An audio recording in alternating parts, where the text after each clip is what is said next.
J'aimerais parler d'un sujet qui est un petit peu plus personnel que d'habitude. Parce que c'est vrai que je parle beaucoup ici de suradaptation, de perte de sens, d'épuisement professionnel, de ces femmes qui tiennent coûte que coûte, qui encaissent, qui s'adaptent, jusqu'à parfois s'oublier complètement. Et je me rends compte aujourd'hui, dans mes échanges et aussi dans les personnes qui viennent à moi, qu'en fait je rencontre énormément de femmes qui ont connu le burn-out. Et c'est un sujet qui me touche vraiment. Alors pas parce que j'ai moi-même connu un burn-out, c'est pas vrai, c'est pas le cas, mais parce qu'il y a eu une période de ma vie professionnelle où je me suis sentie profondément mal dans mon environnement de travail. Et avec le recul, je crois aussi que j'ai réussi à me choisir avant que ça aille trop loin. À cette époque, j'étais encore salariée. Et en fait, progressivement, je me suis sentie de plus en plus en décalage avec mon environnement professionnel.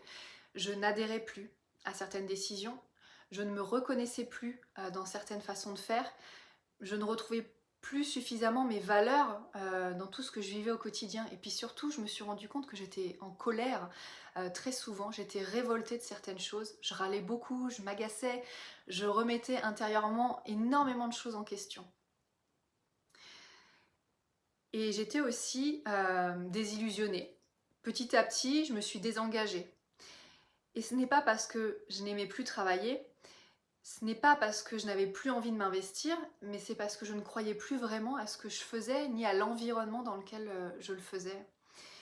Et puis, au fur et à mesure, j'en suis venue à plus me reconnaître moi-même, parce que je crois que c'est ça d'ailleurs qui m'a le plus alertée, c'est qu'il y a un moment où je me suis regardée, et je me suis dit, mais je suis pas comme ça. Et puis j'ai pas envie d'être cette personne-là aussi qui ne nourrit que du négatif. Je n'avais pas envie de passer le reste de ma carrière en colère contre des décisions que je ne maîtrisais pas. Je n'avais pas envie de me sentir en opposition permanente, à râler, à ruminer, à aller travailler sans y croire vraiment. Et puis du coup à devenir progressivement quelqu'un de désengagé, alors que moi je suis vraiment quelqu'un qui aime s'investir, qui aime construire, qui aime contribuer. Et puis en plus, j'avais encore de nombreuses années de vie professionnelle devant moi, donc je voulais pas qu'elle ressemble à ça, quoi. Euh, et c'est là que j'ai compris aussi ce que c'est que d'être vraiment en opposition avec son environnement et combien ça peut nous prendre en énergie. Parce qu'on arrive le matin et quelque chose nous agace déjà. Une décision va nous mettre en colère, une façon de faire va nous heurter. Alors, on peut en parler, mais on y pense toujours, on rumine, on rentre chez soi le soir avec, et le lendemain, ça recommence. Le travail, en fait, il est plus seulement fatigant parce qu'on travaille beaucoup, ça devient fatigant parce qu'on lutte constamment, intérieurement, contre ce que l'on vit. Et dans mon cas, j'ai pas eu un événement spectaculaire qui m'a fait dire du jour au lendemain, il faut que je parte. Moi, ce que j'ai vécu, c'est qu'en fait, je me suis rendu compte que mon état émotionnel a fini par devenir un vrai signal, cette colère permanente, cette désillusion, ce désengagement, et puis cette sensation de ne plus être moi. Et j'ai eu la chance, parce que j'avais déjà en moi certaines clés, certains outils qui m'ont permis de prendre du recul sur ce que je vivais. Ça m'a permis de comprendre que cette colère, elle n'était pas simplement un mauvais passage ou un problème d'humeur. Cette colère, elle me disait quelque chose. Elle disait que quelque chose n'était plus juste pour moi. Et surtout, ces outils que j'avais en moi, ils m'ont permis de ne pas rester uniquement focalisée sur ce qui n'allait pas autour de moi.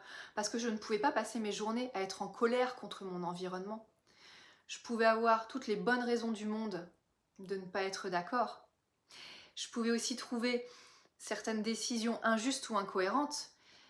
Et je pouvais aussi penser que certaines choses devraient fonctionner autrement.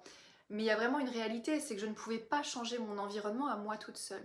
Par contre, je pouvais décider de ce que moi j'allais faire de cette situation. Et c'est là que quelque chose a vraiment changé. Parce qu'au lieu de rester uniquement dans l'accusation, pourquoi font-ils ça, pourquoi ça fonctionne comme ça, pourquoi rien ne change, j'ai commencé à me demander ce que moi je pouvais faire. Donc, qu'est-ce que je peux faire dans cette situation? Qu'est-ce qui ne dépend que de moi? Est-ce que j'ai encore envie de vivre ça? Et si c'est plus le cas, qu'est-ce que je peux commencer à construire? Qu'est-ce que je peux commencer à faire autrement? Et petit à petit, j'ai réussi à reprendre un peu les rênes.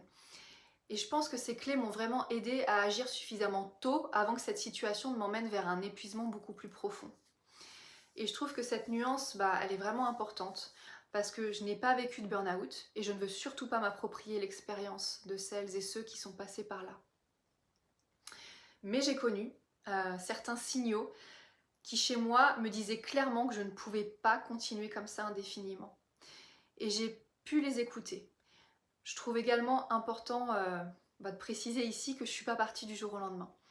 Parce que lorsque l'on entend parler de perte de sens, de perte de valeur, de mal-être, on peut facilement tomber dans si ça ne te convient plus, tu t'en vas et puis c'est tout, c'est réglé.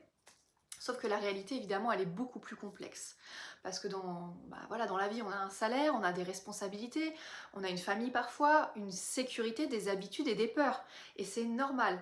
Et quand on a passé des années à construire une carrière, décider qu'on ne veut plus de cette vie professionnelle, c'est pas anodin, ça se fait pas en un claquement de doigts. Et je ne pense pas que la solution soit de claquer la porte non plus dès que quelque chose ne convient plus. Par contre, je crois qu'on ne doit pas ignorer ce que l'on ressent. Parce qu'à force de se dire ça va passer, je vais m'adapter, ça ira mieux plus tard, faut que je tienne, ce n'est qu'une période, là on peut finir par considérer tout ça comme normal alors qu'en fait ça ne l'est pas. Et c'est aussi pour ça que le burn-out me touche autant aujourd'hui. Parce que je connais cette perte de sens, je connais cette colère, je connais cette désillusion et je connais ce sentiment de ne plus être à sa place. Je connais aussi cette capacité que l'on peut avoir à continuer malgré tout. Cette capacité qu'on peut avoir à s'adapter, à faire ce qu'il faut, à tenir son rôle, à donner le change en quelque sorte. Et je crois que c'est particulièrement vrai chez certaines femmes. Chez des femmes qui ont appris à être arrangeantes, à être fiables, à répondre présentes, à prendre sur elles, à gérer tout le temps, à s'adapter aux besoins des autres, à leurs contraintes, à leur environnement. Cette capacité d'adaptation, en fait, elle est souvent considérée comme une qualité en entreprise. Sauf qu'à force de s'adapter à tout, on peut finir par ne plus savoir ce qui nous convient à nous. Et à force de prendre sur soi, on peut finir par ne plus entendre ces signaux. À force de tenir, on peut finir par s'oublier complètement et parfois c'est le corps et la tête qui finissent par nous dire stop. Alors dans mon cas, j'ai pu agir avant d'en arriver là. Ça s'est pas fait en un jour non plus. Il a fallu que je me questionne, il a fallu que je comprenne ce que je voulais vraiment et comprendre aussi ce que je ne voulais plus. Il a fallu que j'accepte de me remettre en question, de remettre en question ma vie professionnelle que j'avais construite pendant des années. Et puis aussi, il y a eu le fait d'accepter l'incertitude. Et puis, me demander quelle est la vie professionnelle que j'ai envie de construire maintenant. Et je crois que c'est aussi ça que j'ai envie de transmettre aujourd'hui à travers mon métier. J'ai envie de transmettre des clés pour reprendre les rênes de sa vie professionnelle. Parce qu'avant le burn-out, quand les signaux sont là, quand on sent qu'on s'épuise, quand on se reconnaît plus, que toute notre énergie elle passe dans la lutte contre son environnement, il y a quelque chose qu'on peut faire. Et puis il y a aussi le après. Après le burn-out, il y a le flou. Et on sait parfois très bien ce que l'on ne veut plus, mais on ne sait plus vraiment ce que l'on veut après un burn-out. Parce qu'on a perdu confiance en soi. On doute de tout, on doute de ses choix, on a peur de retourner dans le même type d'environnement, de revivre le même type de schéma et on aimerait être sûr que la prochaine décision sera la bonne avant de faire le moindre pas. Et c'est aussi là qu'il faut réussir à reprendre les rênes, pas pour décider plus vite, pas non plus pour avoir immédiatement toutes les réponses, mais ne serait-ce que pour sortir progressivement du flou, c'est ça qui est important après un burn-out. Remettre de la clarté sur ses besoins, sur ses valeurs, sur ses limites. Et comprendre que ce que l'on veut, comprendre ce que l'on veut conserver de ce que l'on ne veut plus revivre. Retrouver en fait la confiance dans sa capacité à choisir et commencer de nouveau à avancer. Et c'est finalement ce qui relie beaucoup de femmes avec lesquelles j'échange. Certaines sont encore dans la colère, elles travaillent, elles tiennent, mais elles ne se reconnaissent plus.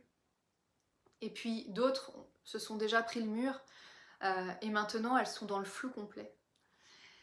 Elles savent ce qu'elles ne veulent plus, elles savent qu'elles ne peuvent plus revenir à leur vie d'avant, mais elles ne savent pas encore la vie qu'elles veulent construire après. Ces situations, elles sont différentes, mais derrière, pour moi, il y a une même question, c'est comment est-ce que je reprends les rênes de ma vie professionnelle. Et ça, c'est aussi pour ça que mon propre parcours m'a menée vers ce métier, parce que je sais ce que ça fait de ne plus reconnaître, de ne plus se reconnaître dans sa vie professionnelle. Je sais l'énergie que ça coûte quand la colère est là, quand on reste focalisé sur dans sa colère, quand on reste dedans. Et je sais aussi que c'est dur de réussir à mettre son énergie ailleurs et à reprendre le dessus. Et c'est pour ça que c'est important de travailler sur ce qui ne dépend que de nous, sur ce que l'on veut, sur ce que l'on peut construire aussi. Et moi, je savais une chose, c'est que je ne voulais pas passer le reste de ma carrière révoltée, désillusionnée et désengagée. Je ne voulais pas devenir cette version de moi. Et c'est pour ça que j'ai commencé à reprendre les rênes au fur et à mesure. Et aujourd'hui, c'est ce que j'ai envie de transmettre. Que vous soyez dans cette période où vous sentez que quelque chose ne va plus, ou alors que le burn-out soit déjà passé par là, il est possible de commencer à reprendre la main. Pas forcément en sachant immédiatement où vous allez. Il faut accepter cette petite zone d'incertitude, mais en sortant peu à peu de la colère ou du flou pour revenir à cette question essentielle, qu'est-ce que je veux moi pour la suite? Et puis si cette question elle est encore trop compliquée pour le moment, eh ben moi je serai là pour vous aider.